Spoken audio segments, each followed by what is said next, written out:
Bonjour à toutes et à tous et bienvenue dans cette nouvelle édition du débrief. Ça fait maintenant 14 semaines que cela dure, 14 semaines l'une après l'autre, sans discontinuer, sans faillir, sans s'essouffler, que les Algériens demandent le départ de ce qu'ils appellent le système. Entre-temps, le président Bouteflika est parti, il a été suivi par le président du Conseil constitutionnel et plusieurs hommes d'affaires et leaders politiques soit sont en prison, soit attendent de l'être. Et puis sur ces 3 mois, lentement, inexorablement, l'armée semble avoir pris le pouvoir. Le général Ahmed Gaïd Salah s'est retourné contre ses anciens bienfaiteurs et appelle au respect de la Constitution. Mais les Algériennes et les Algériens ne sont pas dupes, ayant bien compris que le chef d'état-major, étant lui-même membre et pilier de l'ancien système, ne cherche qu'à sauver sa place et même à se maintenir, ce qui l'a contraint à jurer pratiquement que ce n'est pas le cas, qu'il n'a pas d'ambition politique personnelle. 3 mois donc après, l'élection présidentielle programmée pour le 4 juillet semble ne pas devoir se tenir, faute de candidats sérieux parmi les 75 qui ont retiré leur dossier. Mohamed Gaïd Salah tient à cette élection. Pour sa part, la société algérienne et les manifestants, c'est-à-dire le peuple, esquissent un début d'organisation. Cette semaine, 3 hommes connus et ayant exercé par le passé d'éminentes fonctions sont apparus sur la scène politique appelant à une sortie de crise. Il n'en a pas fallu moins à Gaïd Salah pour montrer une certaine crispation, versant dans la menace à peine voilée et persistant à nager à contre-courant, cet extraordinaire et admirable courant populaire qu'il mène à l'impasse et qu'il expose. D'où la question à laquelle nous essaierons de répondre. Ahmed Gaïd Salah face à la rue. Nous répondrons donc avec Mohamed Zeinabi, vous êtes rédacteur en chef de l'Observateur du Maroc et d'Afrique. Bonjour, merci d'être avec nous. Naïm Kamal, vous êtes directeur de Koweït.ma. Merci et bonjour d'être avec nous aussi. Aziz Saïdi, vous êtes directeur de la rédaction de la Tribune d'Afrique. Merci encore d'être avec nous. Alors, le général Gaïd Salah, le nouvel homme fort du pays, a donc souhaité que les marches, dans son discours de lundi dernier, soient plus rationnelles et mieux encadrées afin de s'éviter de, je le cite, tomber dans le piège de l'infiltration par des individus ayant des plans suspects qui utilisent ces manifestations comme un portail pour scander leurs slogans et brandir leurs bannières et une passerelle pour transmettre certaines revendications irrationnelles, telles que l'exigence du départ collectif de tous les cadres de l'État, sous prétexte qu'ils représentent les symboles du système. Il s'agit d'une revendication non objective et irraisonnable, voire dangereuse et malveillante, qui vise à déposséder les institutions de l'État de ces cadres et les dénigrer. Aziz Saïdi, on commence avec vous. Ce discours du général Gaïd Salah au début de semaine, est-ce qu'il sonne finalement comme la fin de la récré ? Oui, peut-être, enfin, même sûrement, parce qu'on voit un changement de temps, un changement de méthodologie et aussi de manière de s'adresser aux manifestants. On voit que, enfin, à travers les termes utilisés par Gaïd Salah, qu'il en a un peu marre de cette foule qui revient tous les vendredis, même si on lui donne... Pas que les vendredis.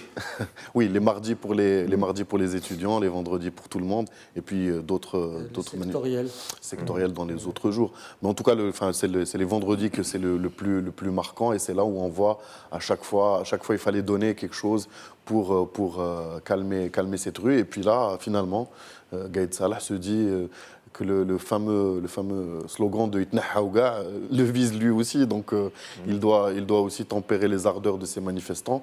Et donc, il leur demande on a vu ce que vous avez dit, c'est-à-dire que pour lui, c'est des revendications qui sont irrationnelles, qu'il ne peut pas y avoir de transition en dégageant tous les hommes en place, enfin, tous les décideurs en place. Mais que aussi, il avait utilisé aussi d'autres mots, comme quoi les manifestations devaient être encadrées par des gens d'amour de... Je sais pas comment on va faire, sur quels critères on va définir ces gens qui vont encadrer les manifestants. Bon, en tout cas, c'est pour répondre à votre question clairement. Je pense que c'est une manière de dire qu'il y en a assez et qu'il faut rentrer dans le rang. Donc, la fin de la récré. Mohamed Zeinabi, un commentaire sur ce passage ?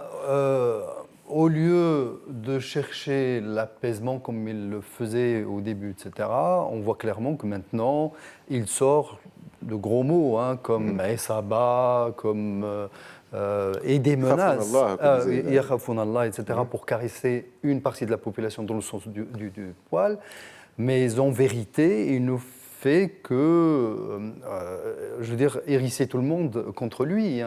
Et aujourd'hui, les Algériens, une bonne partie de la population, les jeunes surtout, maintenant tournent leurs armes, les pacifiques, les fameuses banderoles et toutes les formes d'expression qui peuvent sortir dans les manifestations contre le général, l'homme fort du moment. Et ça, c'est un changement de fond dans le cours des événements en Algérie. Et ça ne sera pas étonnant de voir aujourd'hui, vendredi, les manifestants clamer en chœur et à l'unisson Gaïd Salah dégage. Alors, si vous permettez juste un petit ajout, il y a aussi un changement même dans la manière de gérer ces manifestations, puisque ça devient, il y a une répression policière qui s'installe. On l'a vu vendredi avec la fameuse scène du policier au-dessus du camion. L'esplanade de la Poste. Ouais, devant la Poste, et où on a vu, il commençait à avoir des altercations entre manifestants et policiers, chose qu'on ne voyait pas avant, et qu'il faut signaler. Le mardi, ça s'est empiré avec une vraie répression des étudiants, parce qu'eux, ils ne se gênaient pas pour viser directement le général Gaïd Salah. Donc ça commence à prendre une tournure un peu moins pacifique que ce qui existait, et du coup, la crispation des deux côtés est visible. Il y a même une tentative de division des manifestations, avec cette contre-manifestation en faveur des généraux, machin, etc. Ce qu'on retient de ça, c'est qu'il y a quand même une parole beaucoup plus libérée au niveau des jeunes qu'au niveau des moins jeunes, qui, eux, ont une certaine relation à l'armée. Mais c'est vrai que les jeunes, les étudiants ou autres, ils vont franchement franco contre Gaïd Salah, Naïm Kamal. Donc, même question, on va terminer le tour de table, mais avec en plus cet autre passage du discours de Gaïd Salah, il devient impératif de revoir la manière, Aziz Saïdi en parlait, il devient impératif de revoir la manière d'organiser ces manifestations et la nécessité de les encadrer par des personnes ayant un esprit nationaliste responsable, avant d'affirmer quelques lignes plus loin que de toutes les manières, l'armée n'est pas partie prenante. Il dit quoi en fait, Gaïd Salah? On a l'impression que c'est les choses et leur contraire avec tout ce qui se passe. Cette semaine a été riche en événements. Ça c'est l'effronterie du siècle. C'est de dicter à la manifestation ses normes et ses orientations, quand même, oui. et dire qu'on n'est pas partie prenante. Mais ce n'est pas nouveau. Vous savez, le discours algérien, le discours politique officiel algérien, c'est une constante de dire ce qu'elle ne fait pas et faire ce qu'il ne dit pas. C'est-à-dire de faire quelque chose et de dire nous, on n'est pas concernés. On le sait que depuis l'armée a toujours été aux commandes en Algérie, tout en voulant nous faire croire que c'est les politiques et les civils qui dirigent le pays. Bon, il est dans cette logique. Évidemment, il faut constater, surtout dans ce deuxième discours de Ouargla, parce qu'il ne faut pas oublier que c'est à Ouargla que devient emblématique dans l'espace de la contestation algérienne et de la réplique à la contestation algérienne, c'est à Ouargla, le 26 mars, qu'il a exigé l'application de l'article 102 et la destitution de Bouteflika. Moi, je dirais que depuis, il n'a pas vraiment changé de position. Il y a une constante, c'est-à-dire de vouloir rester dans ce qu'il appelle, lui, le cadre constitutionnel. En fait, il n'a changé que pour Bouteflika. À partir de là, il est resté égal à lui-même sur la Constitution. C'est juste le clan qu'il a lâché. Une partie de son clan qu'il a lâché parce qu'il voyait que l'armée voyait que ce n'était plus possible, que ce n'était pas tenable et qu'il fallait aller vers une autre solution qui était déjà prévue avant, mais qui n'ont pas pu imposer ni faire passer parce que la décantation au sein du système algérien, du pouvoir algérien, ne s'était pas faite. Ce que je constate avec le général Gaïd dans son discours d'Ouargla, le dernier, en date celui qui a été diffusé mardi mais qui a été prononcé lundi, c'est qu'il essaye d'élargir le champ de ce qu'il appelle la bande. Avant, quand il désignait la bande, c'était très clair. C'était Saïd Bouteflika. En arabe, c'est plus parlant. Pardon? En arabe, la Essaba. Oui, la Essaba, c'est la bande. C'était Bouteflika, Saïd Bouteflika, c'était Mdien, c'était Tartag, c'était Haddad. Grosso modo la fameuse réunion. La fameuse réunion, etc. Aujourd'hui, il essaie d'étendre le champ, dire que d'autres sont à l'œuvre au sein de la contestation pour la détourner de ses objectifs, pour opposer le peuple à l'armée, etc. Et là, c'est vraiment une véritable menace, parce que s'il élargit ce champ des implications sans définir de qui il s'agit au juste. Et c'est ça, cette ambiguïté qui va permettre les excès qui peuvent survenir et dont on voit quelques signes précurseurs qu'il faut espérer vont s'arrêter là et ne vont pas aller. Il essaie en même temps de poser la société algérienne à la société algérienne en disant on ne va pas renvoyer tous les cadres de l'État. C'est-à-dire qu'il veut mettre tous ceux qui ont travaillé, et Dieu sait que c'est l'essentiel du travail en Algérie, les cadres de l'État, de l'administration. Et quand on sait que, c'est parce que demande la population. Même du secteur public. Donc il essaie d'opposer la jeunesse, la rue, c'est-à-dire le bas de l'échelle, à l'échelle intermédiaire pour créer une certaine division au sein de la contestation. Je ne crois pas que ça va prendre. Je ne crois pas que ce que demandent les manifestations, c'est les figures du système qui sont dans l'économie, qui sont les patrons de l'économie, qui sont en alliance avec des généraux. Ils demandent également les symboles, Ben Salah, Bedoui, le Premier ministre. On demande également la tête de Boucherb, qui est à la Chambre. À la Chambre. Chahuté au FLN d'ailleurs. À la Chambre, il est chahuté par le FLN. Donc, aujourd'hui, transparaît dans le discours de Gaïd Salah une certaine inflexibilité par rapport à sa position initiale qui a été proclamée le 26 mars à Ouargla, justement, de dire que nous allons faire le changement, mais dans le système, avec le système, c'est une sorte de dire le changement dans la continuité, ce que la rue ne veut pas. En même temps, quelque chose est en train de se dessiner sur la scène politique algérienne, c'est-à-dire que matériellement, les élections du 4 juillet sont impossibles. Ni les électeurs ne sont prêts à y aller, ni la liste électorale n'a été refaite, ni la loi électorale actuelle n'est acceptée. Alors justement, on va y arriver. On va essayer de décortiquer le discours de Je termine ces idées, elle n'a été acceptée. Et donc, il y a quelque chose qui se dessine, c'est qu'il y ait un report de 6 mois pour essayer d'organiser ces élections. Et on voit se dessiner, au moins dans l'élite traditionnelle politique, une convergence vers cette position de dire on reporte de 6 mois et 6 mois c'est possible pour organiser des élections qui pourraient être saines. C'est quelque chose qui se dessine. Est-ce que ça va aboutir? C'est une autre histoire. Alors pour rester dans cette idée, Mohamed Zeinabi, il semble qu'il n'ait pas été très précis, Gaïd Salah, dans son discours. En général, il précise la date, il précise un certain nombre de choses. Là, il parle d'élections présidentielles.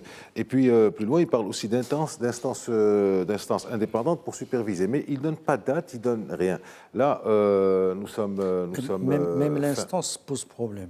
Ben justement, nous sommes fin mai, l'élection est dans à peu près une quarantaine de jours. Il y a des délais, il y a des parrainages populaires ou de grands électeurs. Enfin, il y a pas mal de choses à faire. Est-ce que vous n'avez pas l'impression, quelque part, que Gaïd Salah, même s'il reste Naïm dans la lignée de ce qu'il a dit, patauge quelque part, ne sait pas ce qu'il veut, navigue véritablement à vue, parce que là, il est en train de parler de constitution. Une constitution, c'est clair.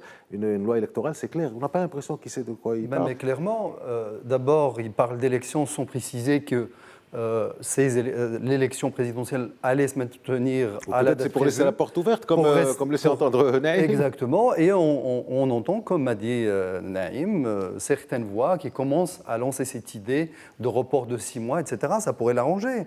Mais au-delà de ça, on sent l'énervement. On sent aussi l'improvisation. C'est-à-dire qu'il arrive sans véritable réflexion, il ne s'entoure pas, par exemple, de la société civile ou des forces vives de la nation algérienne ou des personnes crédibles, connues, reconnues, etc., pour lui souffler des idées ou partager avec lui ce qu'il pourrait penser. Non, il est général entouré de ses généraux et il va droit dans le mur, les yeux ouverts, mais sans s'en rendre compte. Il croit que par le discours un peu plus fort, par les menaces indirectes, etc., il pourrait calmer la rue. Alors, ce qui arrive, c'est tout le contraire. Aujourd'hui, il était, jusqu'à un certain temps, suffisamment respecté pour ne pas être chahuté à grande échelle. Les manifestants disaient qu'il fasse le job et qu'il Voilà, s'en aille. et qu'il s'en aille. Et tout le monde acceptait ça. Aujourd'hui, il y a des personnes aussi conciliantes que Ali Ben Fliss, etc., qui commencent à dire indirectement que non au dialogue avec ces gens-là. Et ça, c'est un signal grave qui pourrait acheminer l'Algérie vers une véritable impasse encore plus dangereuse que celle qu'elle vit actuellement. Est-ce qu'il n'y a pas, Aziz Saïdi, une impasse encore plus dangereuse que cette question de justice dans la bouche du chef d'état-major quand il parle de la SABA, quand il dit qu'ils seront démasqués, quand il dit que nous avons, enfin il avait dit ça dans d'autres discours, et il a encore suggéré ce discours-là, que nous avons les dossiers, que nous avons un certain nombre de choses, mais en parlant d'indépendance de la justice. D'un côté, de l'autre côté, venir exiger de la population à ce qu'elle adhère au processus électoral. Bon, ça fait maintenant 4 jours. Quelle a été la réaction de la population à ça? Déjà, par rapport au premier point que vous avez évoqué, il est évident que c'est contradictoire que de dire que la justice est indépendante et de l'instruire soi-même en disant il faut qu'elle aille vers ce côté ou vers ce côté.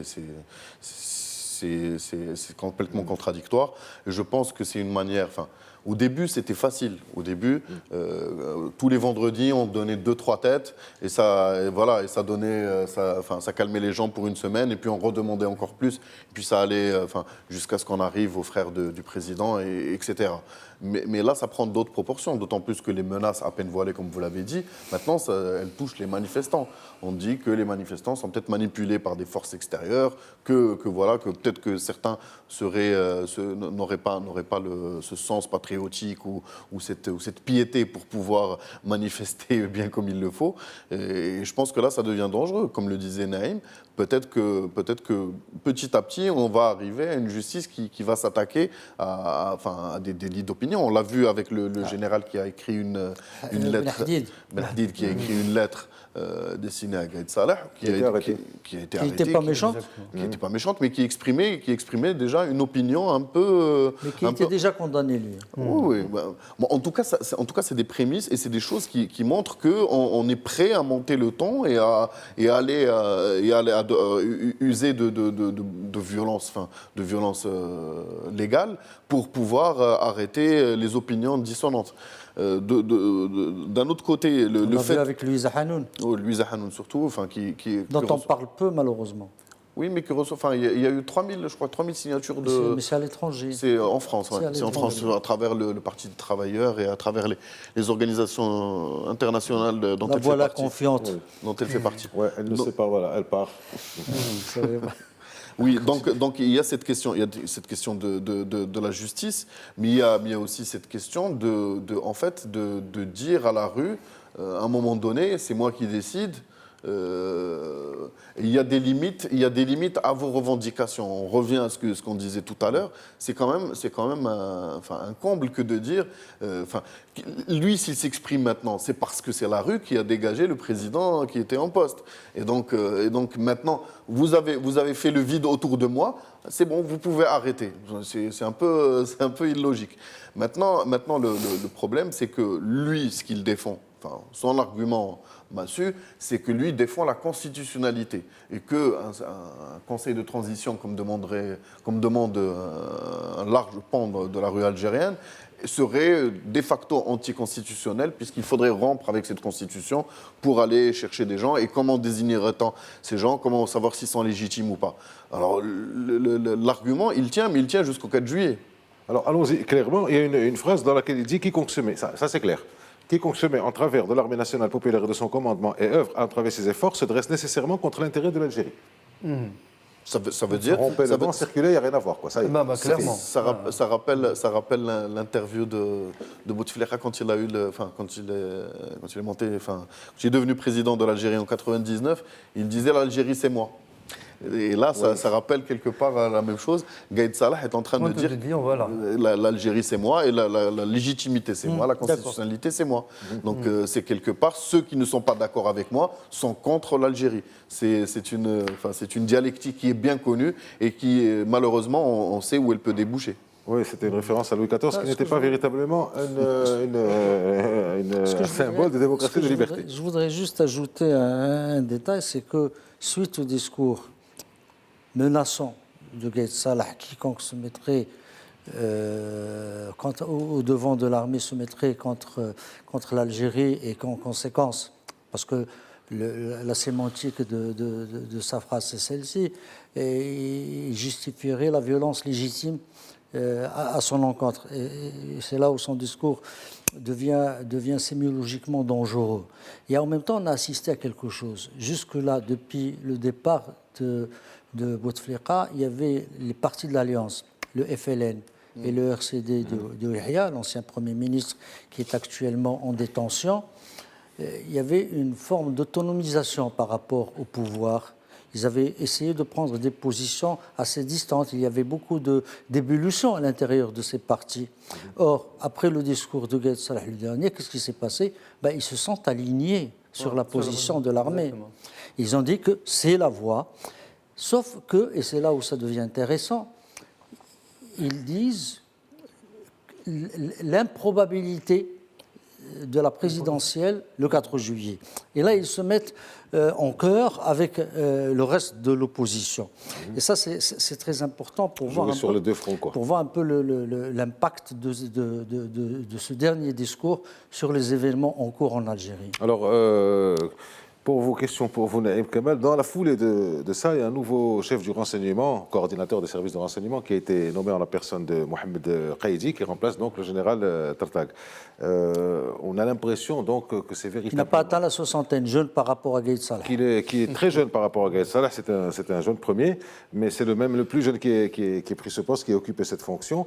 Mais le DRS, qui avait été dissous à fin 2015, avait été rattaché à la présidence. Là, maintenant, il repart vers l'état-major. Alors, il se passe quoi à ce niveau-là? Une reprise en main de l'armée qui n'est pas encore homogène, en prévision de moments difficiles ou quoi? La récupération par l'armée... Et qui est Mohamed Qaïdi? La récupération par l'armée des services de sécurité militaire, parce qu'il faut les appeler comme ça, parce que c'est ça leur appellation d'origine, quand il y avait encore Qasem Merbah à la tête des services algériens. Et c'est fait après le départ de Bouteflika, le limogeage de Tartag et son remplacement par Ben Daoud, qui a fait l'intérim. Aujourd'hui, c'est un homme, entre guillemets, nouveau, c'est-à-dire inconnu du grand public, qui émerge, c'est le premier, après Ali Rdiri, qui était lui à la retraite, qui avait présenté sa candidature contre Bouteflika. C'est un homme qui émerge avec un nouveau visage. Et le profil qu'on en a fait me rappelle un peu, je ne sais pas si vous avez certainement vu la vidéo, c'est un profil à la Poutine. C'est un homme du renseignement, c'est un homme de terrain, qui a été pendant la guerre civile sur le terrain. On le voit à l'écran. En d'autres termes, c'est un tueur. Il a un regard dur, tueur. Oui, c'est un tueur. C'est-à-dire le profil qu'on en fait, on fait le profil d'un tueur. C'est un homme de renseignement. Il est ingénieur d'État en informatique, mais qui vient de la direction centrale de la sécurité militaire. Il est donc familier avec le renseignement et certainement qu'on va en entendre encore parler. C'est une forme aussi de reprise en main réelle parce que les 25 ans qu'a passé Mdine à la tête des services, il a créé énormément de réseaux et il y a beaucoup de monde dans ces services qu'ils ne vont pas jeter à la rue, qu'ils vont récupérer. Et lui est prédestiné d'abord pour récupérer, rassembler ces nouvelles forces que l'armée est en train de réintégrer dans ses rangs, qu'elle devient obéissante et qu'il n'obéisse à aucun ordre que celui du haut commandement militaire. Qu'est-ce que je pourrais dire d'autre de lui? C'est que il est destiné, je crois, à prendre les rênes politiques en Algérie aujourd'hui. Il en a le profil, et on trace de lui un profil idyllique, cette langue, mais haute maîtrise du judo et du karaté, qu'il a été très opérationnel sur le terrain contre les islamistes et les terroristes, et que, en fait, c'est l'homme qu'il faudrait aujourd'hui à l'Algérie pour peut-être pouvoir devenir l'homme ou l'image On nouvelle fait belle la mariée. C'est comme ça. de l'armée. C'est comme ça. Alors justement, il y a des... Oui, Ouais, rapidement, parce alors, qu'on atteint la fin de la première partie. Pour Mohamed Qaïdi, moi je pense qu'il n'est pas aussi nouveau que ça, que son nom soit donné comme pour être nommé à ce poste. Parce que j'ai retrouvé des spéculations de la part de journalistes algériens, dans la presse algérienne, qui, du temps de Bouteflika, disaient qu'il allait être nommé. Et qu'est-ce que j'en déduis? C'est que Gaïd Salah est en train d'appliquer la feuille de route du président déchu. Oui, mais Gaïd Salah n'a pas fait que ça. Il a fait autre chose. Mais on arrive à la fin de la première partie. On arrive à la fin de la première partie. On se retrouve dans quelques instants. À tout de suite. Rebonjour à toutes et à tous. Nous reprenons notre débrief, la deuxième partie, que nous avons consacré la totalité de l'émission à la situation en Algérie où cette semaine, beaucoup de choses se sont passées. Pour ceux qui nous rejoignent, nous en discutons, nous en débattons avec Naïm Kamal, avec Mohamed Zainabi et avec Aziz Saïdi. Juste avant la pause, Mohamed Zainabi, vous apportez des explications, enfin des précisions sur la personne, sur le personnage Mohamed Qaïdi qui vient d'être nommé par Gaïd Salah à la tête du renseignement militaire. Donc ce général majeur de 58 ans, on le présente comme un dur. On le présente aussi comme quelqu'un qui a appris le Coran, etc., pour lui donner de l'aura auprès de la population. Mais je disais que c'est un homme du Sérail, c'est un homme de Bouteflika qui allait le nommer, selon la presse algérienne, au début des premières turbulences. Et puis, c'est un homme, c'est un général de l'armée de terre, comme Gaïd Salah. Et donc, c'est un homme qui n'aura pas, je veux dire, l'effet escompté, hypnotiseur de la population, etc. Non, la contestation se poursuivra avec Qaïdi ou avec un autre général, mais ce n'est pas de la part des généraux que la solution viendra. Voilà. C'est ce qui semble ne pas vouloir véritablement comprendre. Allez-y. J'étais surpris par le peu d'importance qu'a donné à son nomination la presse algérienne. On n'en trouve pas vraiment alors qu'on s'attendait pour un poste pareil à beaucoup de commentaires, à beaucoup d'analyses. Non, rien, pratiquement. C'est relativisé par rapport aux événements actuels. Non, mais je dis, c'est quand même surprenant. Alors, on va terminer avec ses discours parce qu'il a beaucoup pris la parole, Gaïd Salah, cette semaine. Dernier point avec vous, Aziz Saïdi. Donc, le général a dit qu'il n'a pas d'ambition politique personnelle, d'une manière claire, nette, absolument limpide. Qu'est-ce qu'on peut donner crédit à ça? Qu'est-ce que ça veut dire? Il ne faut jamais dire jamais, mais en tout cas, c'est une phrase convenue. Il est clair que Gaïd Salah ne va pas dire non, je veux le pouvoir. C'est évident, puisque son argumentation tourne autour. Il l'a quelque part. Hein? Il l'a quelque part, déjà. Oui, ouais, il l'exerce, mais en tout cas, je veux le pouvoir dans le sens, je veux être le chef de l'État.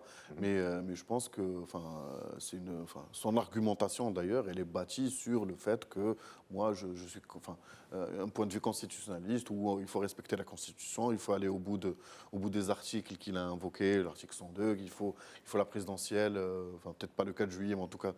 Mais je pense que, c'est juste un discours convenu. Je ne suis pas sûr qu'il veuille lui-même être chef d'État, mais en tout cas, il veut, en s'éloignant du pouvoir, il pourrait lui-même devenir la victime collatérale comme les autres dans cette chasse aux sorcières. Donc forcément, il a intérêt à rester au cœur du pouvoir, peut-être en étant lui-même directement chef d'État ou à travers quelqu'un qu'il pourrait coopter à la présidence, un plus jeune, peut-être pourquoi pas Rdiri, pourquoi pas Qaïdi, un autre personnage qui viendrait jouer le rôle. Et puis de toute façon, il y a quand même quelques millions de personnes dans les rues, faut pas oublier ça. Je ne sais pas si vous oubliez ça, mais oui, c'est clair. Mais en même temps, il y a une manière de.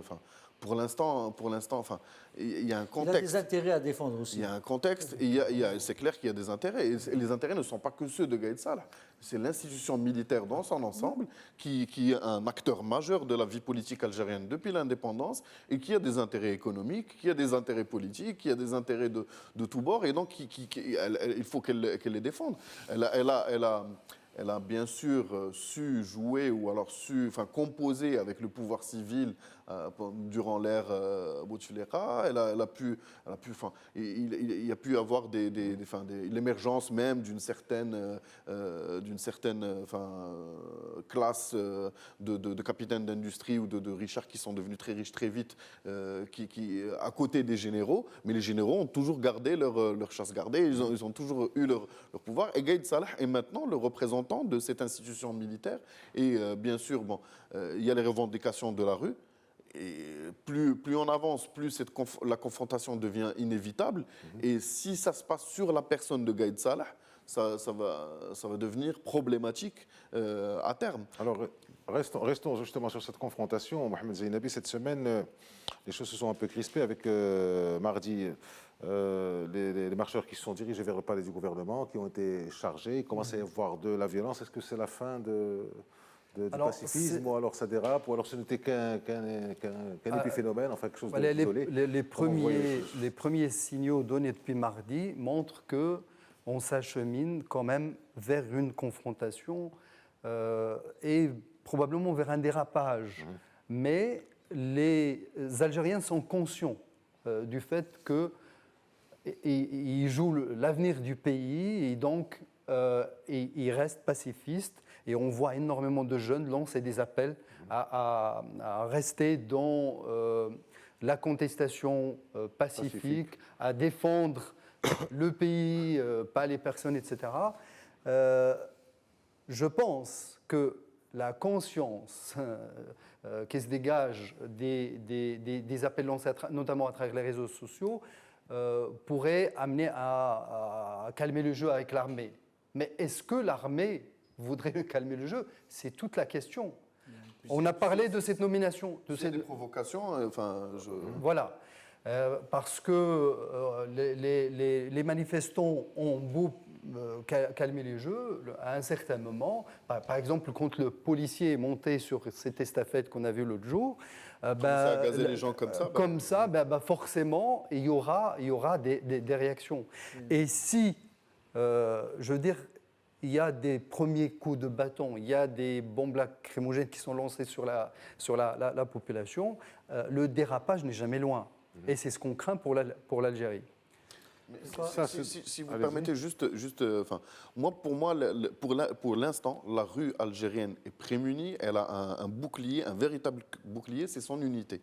S'il y avait des partis, s'il y avait une division, une possibilité de division, là, ce serait très facile à instrumentaliser. D'ailleurs, le général Gaïd Salah, dans son discours, essaye de créer semer la division. Mais tant que cette rue reste pacifique et unie, je vois mal l'armée ou la police commettre une imprudence. Parce qu'ils auront forcément peur. C'est tout un pays, c'est tout un peuple qui est mobilisé. Mais il y a mais par contre, on va essayer quand même de provoquer les plus ultras, les plus durs, pour qu'il y ait une réaction et pour que certains commencent à y avoir des voix dissonantes qui disent non, faut y aller, faut aller à l'affrontation. On essaie de provoquer une sorte de violence pour avoir une contre-violence légitime de la part de l'État, soi-disant. Mais on a vu, c'est un signal qui est aussi inquiétant, c'est que des proches de Gaïd Salah, de l'armée, qui veulent défendre l'armée, qui sont sortis sans escorte policière pour dire attention, on est avec les généraux et ils veulent protéger l'Algérie, etc.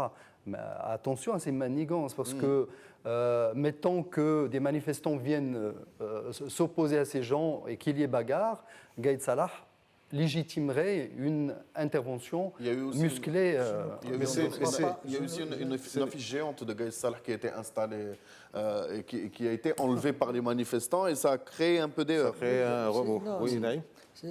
Moi, je crois que pour l'instant, il y a beaucoup de retenue de toutes parts, que ce soit de la part de l'armée et des forces de l'ordre ou des manifestations. Personne n'a vraiment envie d'aller à la confrontation. D'abord parce que le mouvement est dense. Ensuite parce que tout le monde est conscient qu'un changement s'impose en Algérie. Même l'armée elle-même est convaincue qu'il y a des choses à changer. Et toute la différence aujourd'hui, c'est le rythme de ce changement et comment le faire. Et puis, il y a une certaine bienveillance aujourd'hui internationale à l'égard de ce qui se passe en Algérie. Et personne n'a non plus envie que remettre ou perturber cette bienveillance. D'abord parce que l'Europe toute proche n'a pas envie que ça explose en Algérie, parce que ça aurait des incidences encore pires que les incidences qu'ont eu les événements en Syrie ou ailleurs. C'est bizarre, mais ça a freiné l'immigration. Ça a freiné parce que les gens se mettent à respirer. Mais en même temps, la communauté internationale n'a pas à intervenir, vu que ce qui se passe n'est pas normal. C'est pratiquement une seconde révolution qui est en train de se faire, mais il n'y a pas de bain de sang, il n'y a pas de violence, donc ça reste une affaire intérieure où la communauté internationale n'est pas interpellée, pour l'instant du moins, et on espère que ça restera comme ça. C'est-à-dire, c'est quand Gaïd Salah parle de manigance étrangère, extérieure, etc., il est vraiment dans la falsification des faits, parce qu'il veut faire croire. Aujourd'hui, je crois qu'il y a une certaine neutralité internationale à l'égard de ce qui se passe en Algérie. Personne n'a envie que la révolution échoue, mais personne non plus n'a envie que ça dégénère. Alors, Naïm, il est quand même temps que les choses commencent à se décanter et à bouger. Et justement, ça fait quelques jours, la semaine dernière et cette semaine aussi, un trio prestigieux composé de l'ancien diplomate et ancien candidat à la présidentielle Ahmed Talib Ibrahimi, de l'ancien général Rachid Ben Yelles et du militant réputé des droits de l'homme Ali Abdenour ont fait une sortie avec des propositions. Et cette semaine, Ahmed Talib Ibrahimi y a été. Alors, quels sont d'abord ces gens, avant de voir le contenu de ce qu'ils ont dit? D'abord, ce que j'aimerais dire, c'est que ces trois personnages, c'est 90 ans de moyenne d'âge. Vous avez Ali Abdenour, la valeur n'attend pas le nombre des années, qui va achever bientôt le siècle. Il a 98 ans. Il y a Talib Ibrahimi qui en est à 87 ans. Il y a Ben Yelles qui est également presque à 90 ans. Et tout ça, ça fait vieille génération. En même temps, ce sont tous des enfants du régime boumedieniste, c'est-à-dire ils sont frappés par la même illégitimité historique que ceux qui ont été à l'origine du coup d'État de 62 contre la révolution algérienne et puis du coup d'État de 65. Talib Ibrahimi a été ministre de l'Éducation, de la Culture et de la Formation sous Boumedienne de 65 à 77. Puis il a été... 77. 65 à 70. Non, enfin bon, peu importe. Il a été la culture, la communication et l'éducation nationale. Il est resté, je crois, il était ministre de la Culture de 65 à 70 et de 70 à 77, il a été à l'éducation nationale. Et puis il est connu surtout pour être ancien chef de la diplomatie dans les années 80. Puis Souched Ibn Jdid, ministre des Affaires étrangères. Moi, je me rappelle, c'est un homme du régime qui est soupçonné d'islamisme. Oui. Qui est soupçonné d'islamisme, qui a fondé son propre parti, qui a été candidat contre Bouteflika, qui s'est retiré en même temps que les autres candidats. Qui, avant d'être médecin, a fait des études religieuses. Oui, pour perturber l'élection d'Abdelaziz Bouteflika. Et moi, je me rappelle, Mohamed Bousta, qui le connaissait très bien, me disait c'est un homme qui cache bien son jeu. C'est quand même quelqu'un de très introverti, de très fermé sur lui-même, et on ne sait pas vraiment à quel jeu il joue. Alors, nous avons Yahya Abdenour, lui aussi a été ministre de Boumedienne. Je crois qu'il était dans les travaux publics et des choses comme ça. Il a été surtout connu pendant la guerre civile comme président de la Ligue des droits de l'homme, comme défenseur des détenus politiques islamistes. Donc il s'est fait une aura. Il a des accointances kabyles, mais c'est également un homme du Sahara. Il y a un homme qui est vraiment un personnage, c'est Rachid Ben Yelles, qui était général de la marine et qui a été ministre de la Défense, je crois, jusqu'en 84, puis qui a démissionné en 88 parce qu'il était hostile à la répression d'octobre, la répression des émeutes d'octobre. Et depuis, il s'est démarqué. Et je vais vous lire un passage là. Alors, c'est une interview, on lui pose la question, le pouvoir reste silencieux, que se passe-t-il au sommet de l'État? Il répond, personne ne le sait vraiment. Mais M. Bouteflika semble complètement renfermé sur lui-même. Est-il tenté par une démission comme la rumeur l'affirmait récemment? Franchement, je ne le crois pas. C'est Ben Yeles qui parle toujours. Je pense même que si toute l'Algérie se soulevait d'est en ouest pour demander son départ, il ne s'en irait pas. La seule chose qui pourrait le faire bouger serait qu'il soit lâché par ceux qui l'ont mis au pouvoir. Or, il n'y a aucun indice dans ce sens pour le moment. C'était en 2001. Ça ne date pas d'aujourd'hui. C'est-à-dire que. En tout cas, sa prémonition était vraie. Le jour où il a été lâché, il est parti dans le quart d'heure. Et il connaît le personnage. Maintenant, on a vu que Gaïd Salah a pratiquement fait une fin de non-recevoir à cette demande de dialogue, parce qu'ils ont demandé la même chose que Gaïd Salah, mais peut-être pas de la même manière, à la contestation de s'organiser et de dégager des représentants, mais il a également demandé à l'armée de discuter directement avec la contestation pour générer et essayer de trouver des solutions. Gaïd Salah a dit que l'armée n'est pas partie prenante, il a rejeté ça, et hier, je crois, il est revenu à la charge Talbi Brahimi, mais cette fois-ci en solitaire. Alors, on va y revenir. Naïm, Aziz Saïdi, qu'est-ce qu'il propose justement? Naïm a commencé à en parler. La solution qu'il propose, du dialogue, est-ce que c'est crédible? Est-ce qu'ils vont être entendus? Et surtout, est-ce qu'il y a une crédibilité au niveau de la population, au niveau de la rue, de ces trois personnages dont Naïm vient de dresser un peu le portrait? C'est des anciens du système, mais c'est plus le système. Donc, est-ce qu'ils ont de la crédibilité? On les voit à l'écran d'ailleurs. C'est pas joué d'avance, et en fait, ils ont des points pour et des points contre. Alors, ce qui est pour, c'est que ce sont des aînés, ce sont des gens qui ont été à des postes. Plus que des aînés. Ouais, ce sont des aînés qui ont été au pouvoir, mais qui n'ont pas fricoté avec le système actuel, celui des années 2000, tout du moins. Les 25 dernières années, comme ils disent. Par contre, ce qu'on leur reproche, c'est d'être des boumdienistes, donc forcément des militaristes, et donc pas forcément des chantres du pouvoir civil. Dans la situation actuelle de l'Algérie, en tout cas c'est ce que j'ai vu, plein de commentaires sur les réseaux sociaux qui disaient ça. On ne va pas demander à des gens qui ont soutenu Boumedienne de venir nous dire comment traiter Gaïd Salah. Donc c'est quelque chose qui est pris à contre eux. Par contre, il y en a qui veulent se prévaloir de leur légitimité d'aînés pour essayer de redorer un peu la jeunesse et la fraîcheur des manifestants qui n'ont pas forcément de légitimité historique ou quelque chose comme ça. Maintenant, ce qu'il propose, c'est un dialogue avec la rue. Donc, de facto, il se pose en plateforme de lien potentiel entre la rue et entre le pouvoir militaire et Gaïd Salah directement. Donc, s'il y a un conseil de transition, s'il y a quelque chose à prévoir, ils seront dans le coup. Alors, il y a aussi un autre point pour eux, c'est qu'ils sont tellement vieux, je m'excuse, ils ont plus de 90 ans, ça veut dire qu'on ne va pas, c'est pas forcément des gens qui vont avoir des solutions d'avenir. Non, pas des solutions d'avenir, mais c'est pas des gens qui vont avoir des ambitions personnelles pour les années à venir. C'est ce que dit Talbi Brahimi. Alors, c'est une manière de dire, nous, on a fait notre temps, on est là juste pour aider l'Algérie à sortir de cette crise, mais on n'a pas d'ambition personnelle. Bon, maintenant c'est quand même, le fait de venir à ce moment précis, est-ce que c'est quelque chose qui est complètement spontané? Est-ce que c'est quelque chose qui est concocté aussi bien par l'institution militaire, parce que pas mal d'entre eux, l'un d'entre eux est un général. Donc ça reste à voir. Et puis surtout ce qui reste à voir, c'est la réaction de la rue par rapport, parce que il y a plein de gens qui s'expriment. Est-ce qu'ils sont connus dans le pays?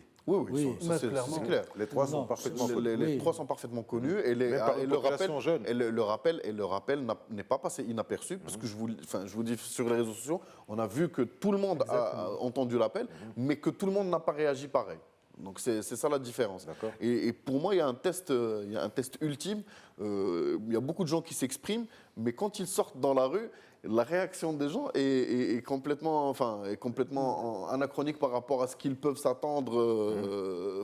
C'est l'effet de masse. Exactement. Alors il s'est passé justement, Mohamed Zainabi, Naïm en parlait il y a un instant, il y a eu une lettre de Ahmed Talbi Brahimi, donc on voit ici au centre de de l'image, et qui a dit des choses quand même qui a été franco. Alors il a parlé d'abord, il a commencé par dire qu'il n'avait pas d'ambition personnelle, ensuite qu'il a commencé à gratiner l'armée, puis y aller crescendo, en commençant par elle ne doit pas être l'appui à des institutions rejetées par la population, puis il ne faut pas remplacer la légitimité populaire par la légitimité militaire, et il appelle à prendre garde aux dérives sous couvert de la Constitution, mais qui cachent des ambitions personnelles. Là, on est en plein dans les ambitions personnelles. Lui, il dit qu'il n'a pas d'ambition personnelle. Ahmed Gaïd Salah dit aussi qu'il n'a pas d'ambition. Ahmed Talib Ibrahimi.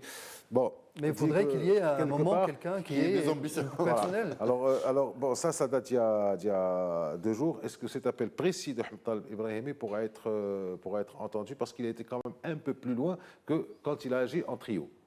Alors, est-ce qu'il est précis, etc. Ça. Moi, je relativise, parce qu'il n'apporte pas de solution concrète. Parce qu'en Algérie, c'est ça le malheur du pays, personne n'a une solution.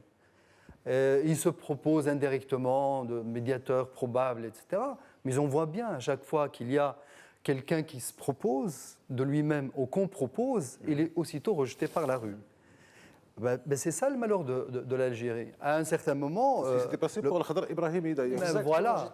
Alors, pas de solution... Qui doit avoir un lien de parenté avec voilà.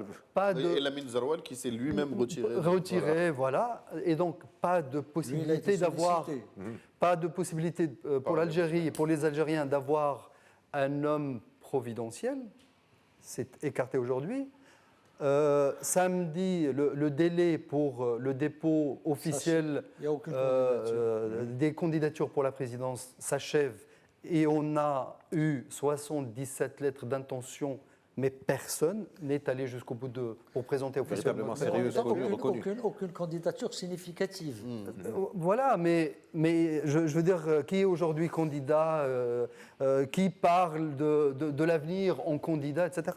Personne, même pas. Ils ont d'autant plus de difficultés à avoir les parrainages des grands électeurs et des électeurs. Exactement. Et donc, en fait, l'image reste vraiment floue, opaque en Algérie.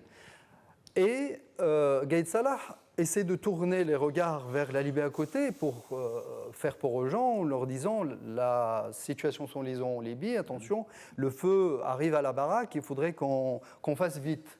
Personne n'écoute ce discours-ci, sachant qu'il y a un modèle pas très loin, le Soudan, qui aujourd'hui s'achemine vers une solution. Il y a déjà eu un accord. Il y a eu déjà un accord, ils vont pouvoir probablement gérer la transition en nommant quelqu'un qui aurait l'aval consensuel de tout le monde, etc. Peut-être qu'il y a là quelque chose à glaner de la part des Algériens comme piste possible. C'est-à-dire qu'au Soudan, il y a l'armée et la société civile avec un parti qui était actif pour le changement. Voilà. Qui ont pu discuter, qui ont créé une plateforme de dialogue qu'ils ont élargie. Et contrairement à l'Algérie, il y a eu effusion de sang, il y a eu plusieurs morts.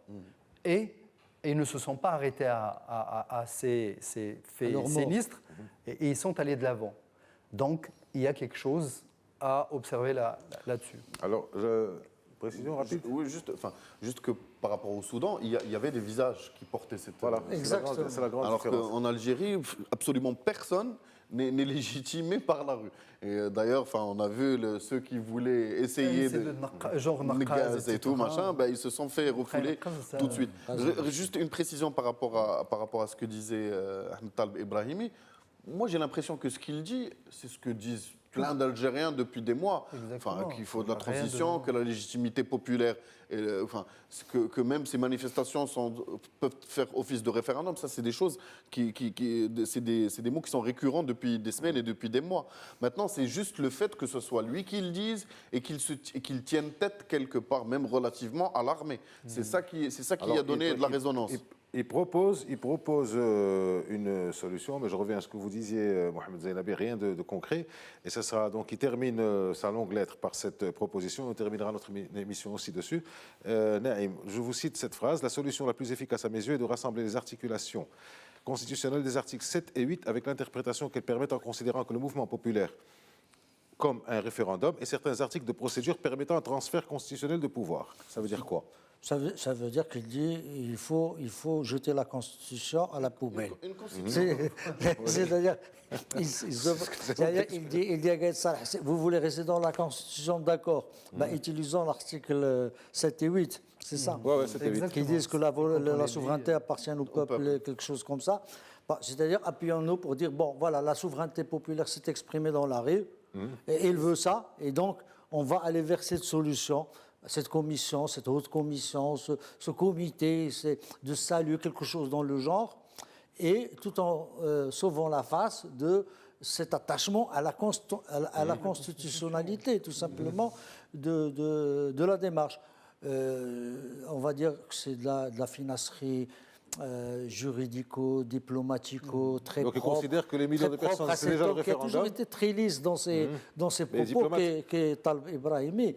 Mais en même temps, je lui dis, est-ce que, et c'est peut-être ça qu'il est en train d'émerger lui-même, en tant que ce personnage, tu l'as dit tout à l'heure, Aziz, c'est quand on a au début pensé à Al-Khadr Ibrahimi pour être l'homme de ce dialogue avec la rue. Bon, mais la carte a été tout de suite brûlée, discréditée, et il est reparti à Paris. Ça veut dire que si ce n'est pas Ibrahimi, c'est Ibrahimi. Mais aujourd'hui, le peuple voit ça différemment. Ce qui a été dit par Aziz et par Zeynabi, c'est l'absence de figure qui s'impose à la rue, à l'armée et à tout le monde. On va rester là-dessus. C'est la fin de cette émission. Merci à vous trois d'avoir été avec nous. Merci à vous tous de nous avoir accompagnés au long de cette émission. À la semaine prochaine. Merci.